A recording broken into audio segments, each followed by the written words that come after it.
前よりさらにパワーアップしてしまったぞ。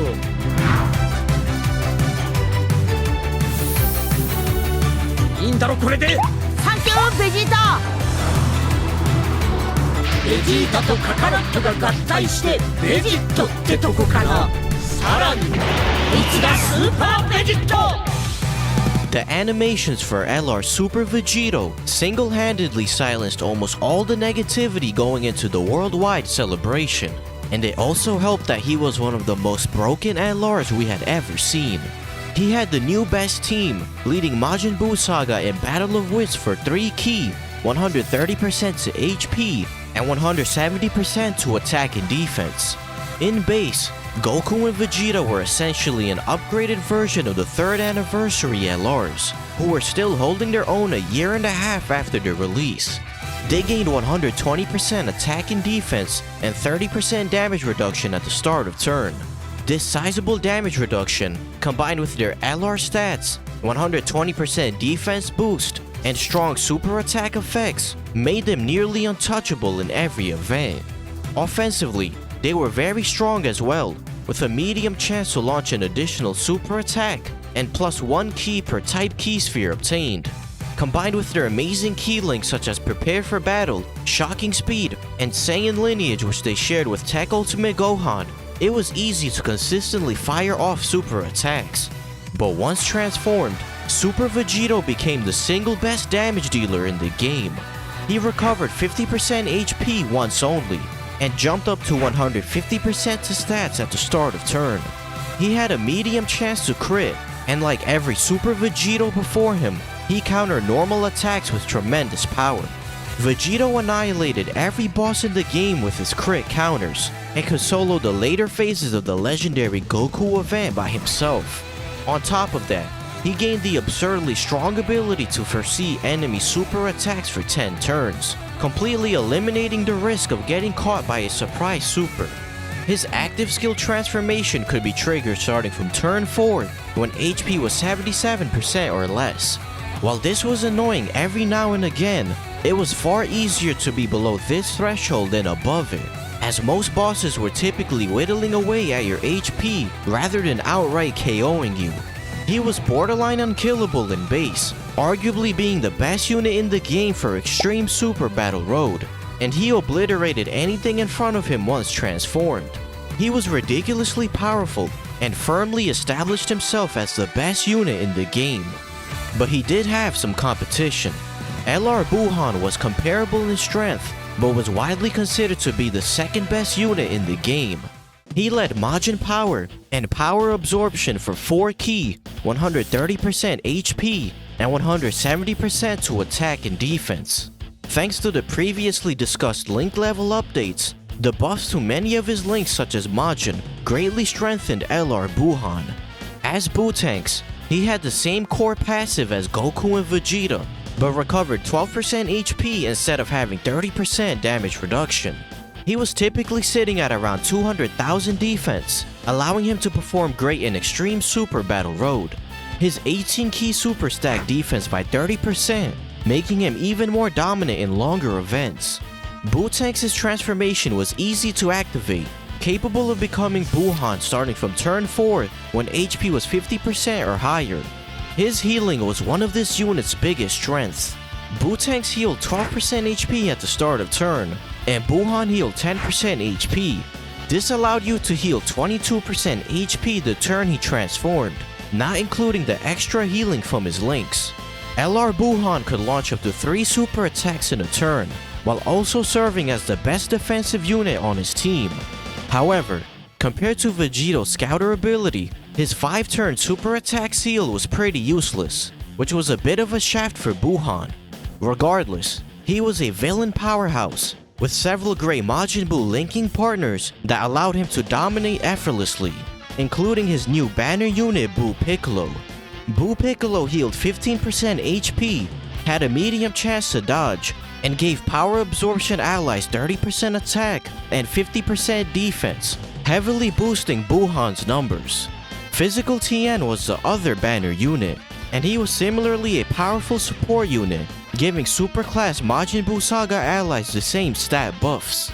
The Part 1 summonable units were all massive hits, and Vegito and Buuhan were easily the most powerful million download / worldwide pair we had ever seen. The worldwide celebration officially kicked off on August 28th, and one major change compared to previous campaigns was the introduction of Memorial Dragonstones. Just like the special tickets, players received one Memorial Dragonstone for every 50 stones spent over the past year. The key difference was that in addition to exchanging these stones for tickets, players could choose to spend 150 Memorial Stones to recruit any Dokkan Fest TUR up to STR Namek Goku.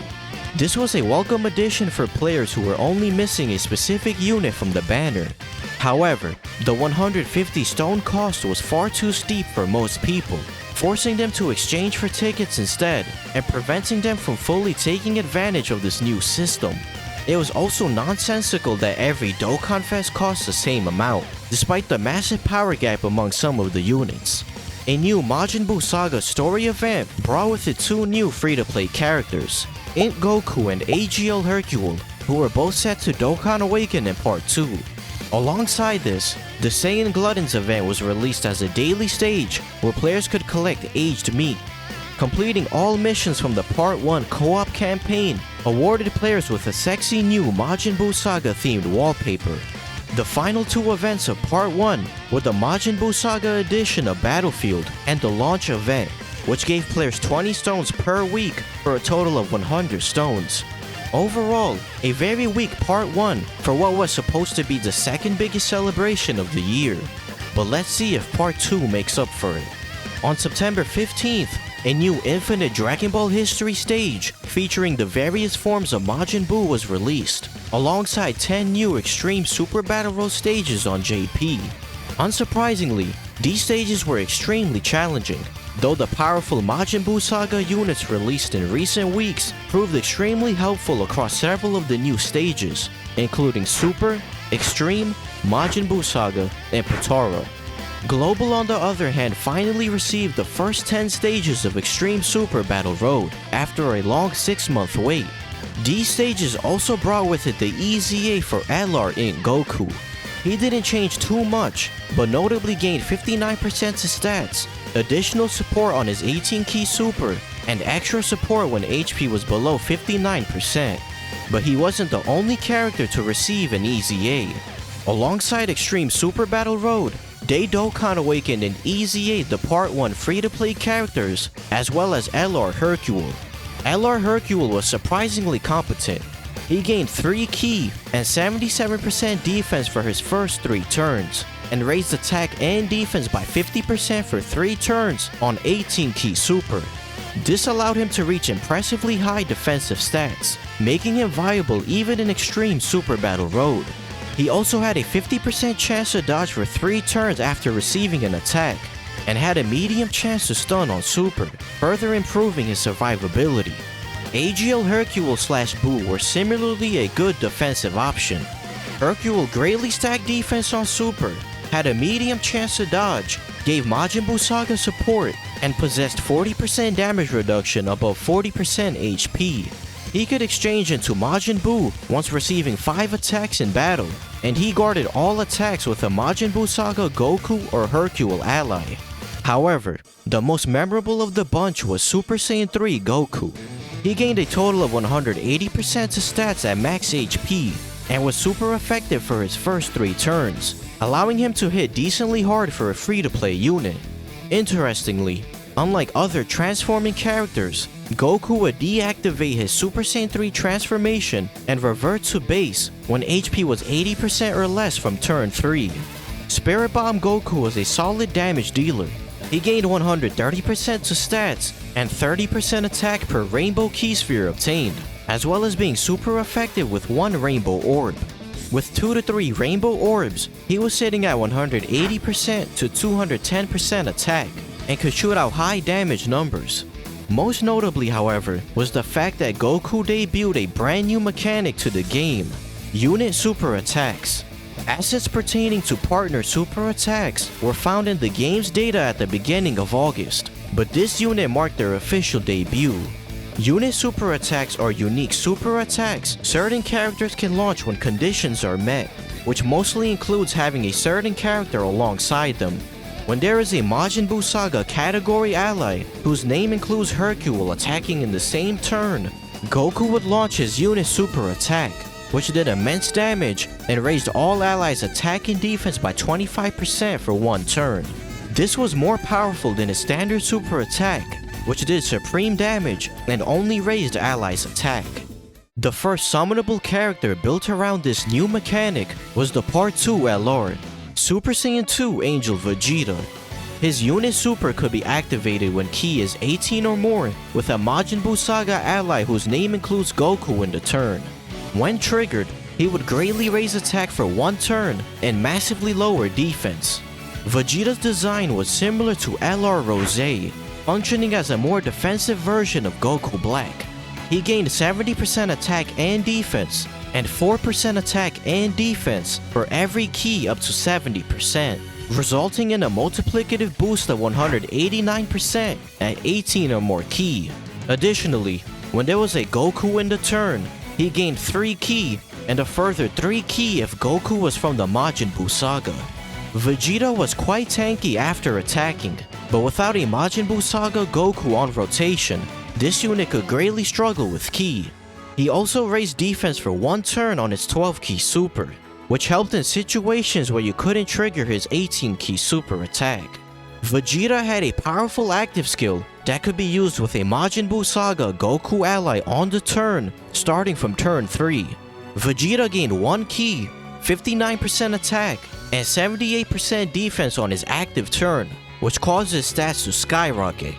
This unit was good on release, but his severe Goku restrictions and Ki issues landed him in the lower half of the top 10 LR rankings. Unfortunately, the first 2 unit super attack cards didn't blow the player base away with their effects. Although the mechanic was cool in theory, players were a bit underwhelmed by its execution at launch. Closing in on the final few events of the worldwide celebration, the completion of the Part 2 co-op missions gave players access to a Kid Buu vs Super Saiyan 3 Goku wallpaper. They also held the 4th JP vs Global event, and scores were tallied by the number of events cleared with a Goku's family or Vegeta's family category ally on your team. Global won the competition and received a Super Saiyan Goku winner card, while JP received a Super Saiyan Vegeta loser card. The final character released was Physical Oob, who EZA'd the same day he came out, and he was very mid. The distribution of the Goku and Friends wallpaper marked the end of the worldwide celebration, and players left this campaign feeling very upset. While the overall quality of most of the characters was very high, there was very little to actually do throughout the month-long campaign. The only notable content was Extreme Super Battle Road, which despite being engaging, wasn't enough to carry the entire celebration. These stages were also released during Part 2, so for the first 2 weeks of the celebration, there was virtually nothing to do. This resulted in many memes being made about how dry this celebration was, and players were quite dissatisfied with the lack of content not only for the worldwide celebration, but also throughout 2020. Following the worldwide celebration, the next Dokkan Fest was transforming Angel Golden Frieza, and he was on the same level of power as Ultimate Gohan. Frieza led Resurrected Warriors and Otherworld Warriors for 4 Ki and 150% stats, and people were relieved he wasn't introducing yet another terrible category into the game. This unit could pretty much do everything. Frieza stacked defense on Super and sealed enemies' attack, making him excellent in longer events. He gained 100% attack and defense, and lowered the attacked enemy's attack and defense by 30% for 2 turns. Furthermore, after receiving an attack, Frieza gained a medium chance to evade attacks for the turn, and gained 50% attack and defense for 5 turns. These abilities made Frieza incredibly versatile. He was a stacker for the legendary Goku event, and also sealed and heavily debuffed enemies, making him fantastic in Extreme Super Battle Road. The first hit he received could do quite a bit of damage to him, but once his extra defense and dodge chance were active, he became fairly reliable defensively. But the most unbelievable part of this card was his active skill condition. Frieza had the ability to transform into Golden Frieza whenever you wanted, which was the best condition you could have. As Golden Frieza, he gained a multiplicative 296% to stats when performing a super, and had a great chance to stun the attacked enemy for one turn. On top of massively raising attack for one turn on super, Golden Frieza was a force to be reckoned with. The flexibility of being able to go from Frieza who debuffed and stacked into Golden Frieza who did massive damage and tanked well easily placed him as a top 2 Dokkan Fest overall. Alongside him, Tech Angel Frieza and AGL Angel Cell received Dokkan Awakenings, becoming decent stackers and solid option on Frieza's team. Update 4.12 released on October 6th and brought with it 2 great quality of life changes. The amount of ki that can be obtained was now displayed when collecting ki spheres, and characters that could not be added to teams such as Elder Kai's were moved to a separate tab, meaning they no longer took up box space.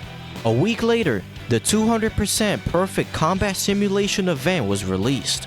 Similar to the Frieza recruitment test, you wanted to clear each round as fast as possible, with each round having its own effective category. However, type nuking leaders and Devilman were banned in this event, so the popular strategy to one-turn the boss was to use Candy Vegito as a fill-in nuking leader.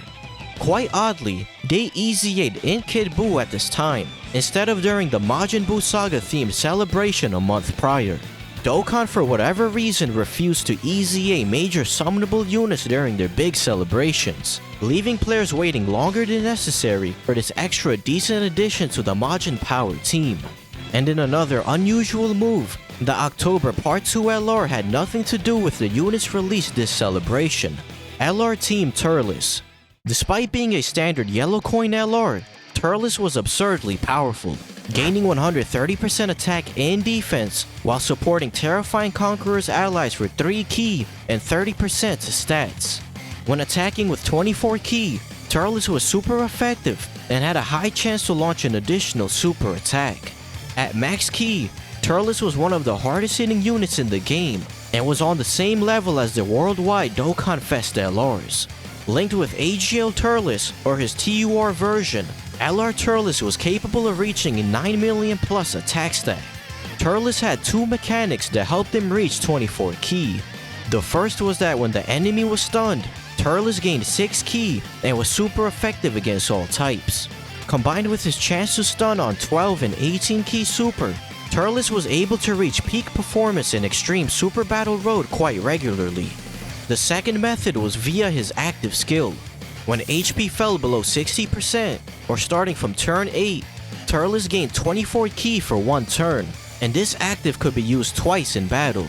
He was a busted unit, with many people ranking him as high as the second best unit in the game, only behind STR Vegito.